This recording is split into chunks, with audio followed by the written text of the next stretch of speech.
आज का जो ये आंदोलन है ये किस तरफ इशारा कर रहा है? देखिए, एक चीज मैं आपको बता दूं, जिस तरीके से दिल्ली पुलिस जो है वो रातों रात हमारे देश की सरकार कमिश्नर तो चेंज कर देती है, लेकिन एजुकेशन मिनिस्टर चेंज नहीं कर पा रही है। और बड़ी बात यह है कि आप देखेंगे तो कितने सारे बच्चे हैं, नौजवान यहाँ पर आए हुए हैं। ये किसानों के और मजदूरों के बच्चे हैं। इनमें एक भी बच्चा किसी एमएलए का या किसी एमपी का नहीं है।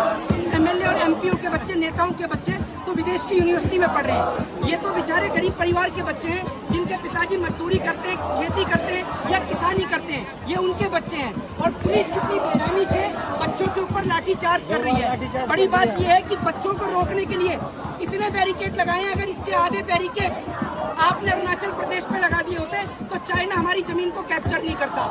लेकिन ये हमारे देश की सरकार जो हमारे ही देश के पुलिस वालों से हमारे ही देश के बच्चों को पिटवा रही है। और इतनी बेशरम सरकार है कि आज तक देश के इतिहास में नहीं देखी।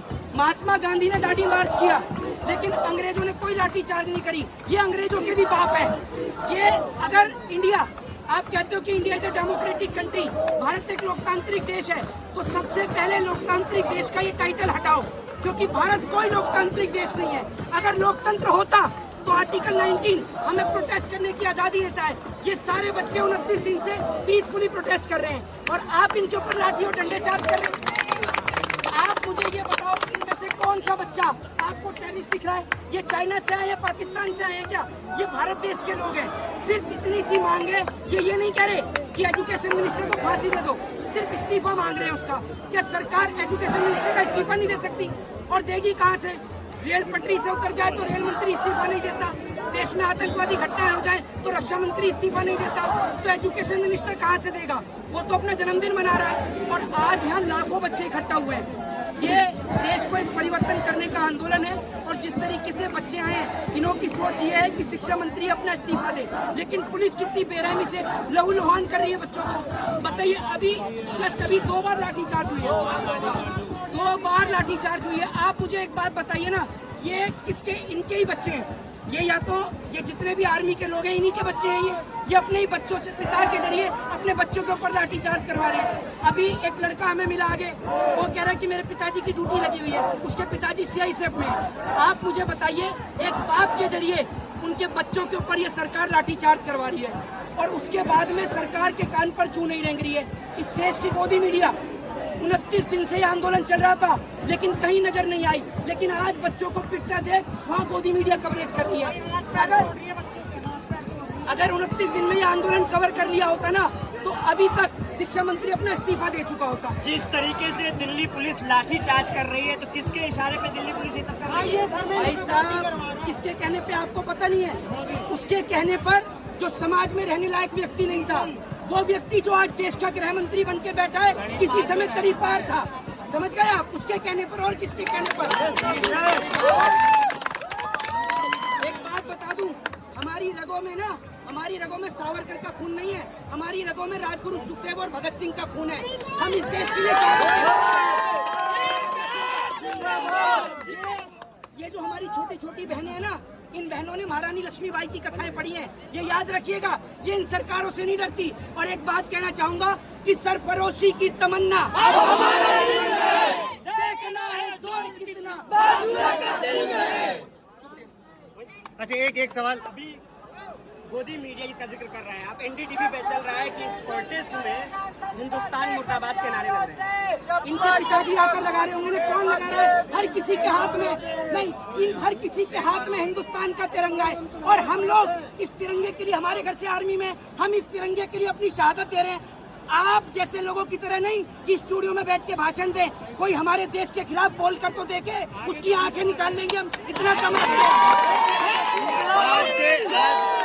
आज के प्रोटेस्ट में आज जो ये यहाँ पे एक मिनट, आज जो यहाँ पे युवाओं की भीड़ जमी हुई है, क्या लग रहा है कि इससे मोदी को कोई फर्क पड़ने वाला है? भाई साहब, फर्क उनको पड़ता है जिनके बालक बच्चे हों। समझ रहे? मैं एक बात कहना चाहूंगा कि अपनी फूल जैसी बच्चियों की हिफाजत खुद करें, क्योंकि जो सरकार चलाने वाले बैठे हैं वो खुद रंडुए हैं। ये याद रखिए। दूसरी बात, ये कौन सा प्रधानमंत्री है भाई हमारे देश का?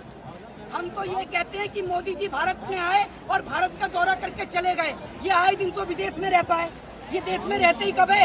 ये तो आप मुझे बता दो।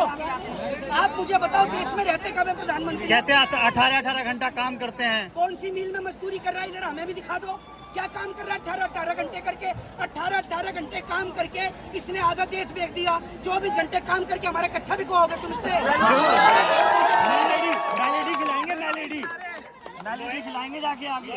एक मिनट से अचानक बोले मोहित, अचानक से पत्थर आ रहे हैं, तो क्या ये जो पत्थरबाजी हो रही है जो साइड से आ रहे हैं, ये इनके मंगवाए हुए ट्रकों से आ रहे हैं? भाई साहब गाड़ियां भर भर के पत्थर ट्रकें आ रही हैं, ट्रकें। समझ रहे हैं? गाड़ी भर भर के पत्थर आए।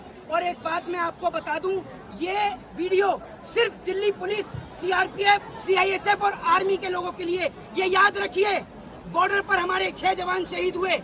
देश की सरकार ने ये बात छिपाई क्योंकि सरकार को आपसे भी कोई फर्क नहीं पड़ता। और आप हमारे के ऊपर लाठीचार्ज कर रहे हैं, क्योंकि ये आपको सोचना चाहिए, ये आप ही के बच्चे हैं जो देश के कोने कोने से आए हैं। अगर आज ये आंदोलन रुक गया तो देश में कभी दोबारा कोई आंदोलन नहीं हो पाएगा। ये बच्चे सड़क पर निकले सिर्फ इसलिए कि पेपर लीक, ये कोई गड़बड़ी नहीं, ये करप्शन है। और ये आज की डेट में सबसे बड़ा पैसा कमाने का जरिया बन गया है।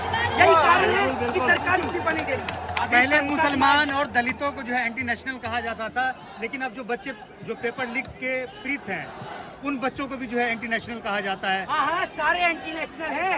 वो बिना क्रिकेट खेले अमित शाह का बेटा जैसा जो आईसीसी में बैठा है, वही अकेला देशभक्त है ना। बाकी हम तो सारे एंटी नेशनल हैं। जिनको आप एंटी नेशनल कहते हो ना, इनके ही पिताजी सरहदों की हिफाजत कर रहे हैं, वरना आपके अंदर इतनी औकात नहीं। और मैं एक बात कहता हूँ, आप जो कहते हो ना कि आए दिन हमारे देश के जवान शहीद होते हैं, आपको एक तरीका बता देता हूँ, कुछ मत करो। जितने भी देश में नेता हैं उनके बच्चों को बॉर्डरों पर खड़ा कर दो। अगर एक भी गोली चल जाए तो अपना सर कलम करवा देंगे। क्या लगता है, क्या है इस आंदोलन का भविष्य? क्या लोग अभी भी संसद मार्ग की तरफ आगे बढ़ेंगे? भविष्य आपको क्या लगता है कि इन चोरों के हाथों हम अपना देश को खोने देंगे? हम वो लोग हैं, हम अपना सर कलम कराने से नहीं डरते भाई साहब। हम अपना सर कलम कराने से नहीं डरते। ये याद रखना आप, ये सरकार जितना आज लोगों के ऊपर जुल्म कर रही है, जिस दिन इस देश के नौजवान जाग गए और जाग चुके हैं, ईवीएम के दम पर आप सरकार बना सकते हो, लेकिन आप जनता को पागल नहीं बना सकते। और आप लाठी चार्ज पे क्या कहेंगे दिल्ली पुलिस को और अमित शाह को? ये भाई ये छोटा, इसके ऊपर लाठी चार्ज। लाठी चार्ज पे क्या कहेंगे दिल्ली पुलिस और अमित शाह को? भी आपके पास है। देखिए, मैं आपको एक चीज कहना चाहता हूँ, आप लाठी चार्ज करिए, आंसू गैस के गोले दागिए, ना हम आपसे डरते थे और ना हम आपसे डरेंगे, क्योंकि मैं तो हम चोर है, ना गुंडे, ना डकैत हैं। जाएंगे आप जाएंगे संसद भवन तक जाएंगे?